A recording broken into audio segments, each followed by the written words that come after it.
കോടതിയിൽ ഇരിക്കുന്നതുകൊണ്ട് വേറെ ഒന്നും പറയാനില്ല എന്നാണ്.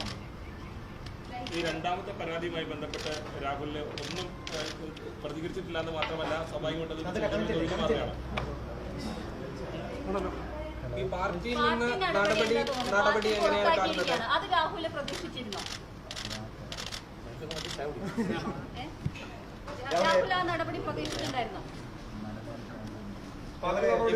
പാർട്ടിയിൽ വലിയ വിശ്വാസമൊക്കെ അർപ്പിച്ചിരുന്നു. പാർട്ടിയിൽ നിന്ന് പൂർണ്ണമായിട്ട് സസ്പെൻഷൻ എന്നുള്ള ഉൾപ്പെടെയുള്ള ആളുകൾ രൂക്ഷമായ വിമർശനം ഉന്നയിച്ചുകൊണ്ടാണ് അവസാന ഘട്ടത്തിൽ രംഗത്ത് വന്നത്. താങ്കൾക്ക് അതിനെ കുറിച്ചൊന്നും പ്രതികരിക്കാനില്ലേ? രാഹുൽ മുങ്ങി എന്നുള്ളതാണ് പൊതുവെ പറയപ്പെടുന്നത്. അത് തമിഴ്നാട്ടിലും കർണാടകയിലൊക്കെ ആയിട്ടാണ് കണ്ടത് എന്നും പറഞ്ഞു. രാഹുൽ ഒടുവിലായിരുന്നു എന്നാണ് പറയുന്നത്. വിളിച്ചിട്ട് കിട്ടിയിരുന്നില്ല, ബന്ധപ്പെടാൻ കഴിഞ്ഞിരുന്നില്ല പാലക്കാട്.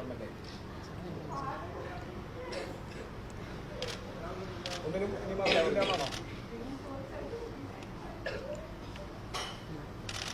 ഇനി മാധ്യമങ്ങളോട് പ്രതികരണം ഇല്ല എന്നുള്ളതാണ്. അതായത് കേസ് തീരുന്നവരെ പ്രതികരണം ഇല്ല എന്നാണ് ഈ വിഷയത്തിൽ.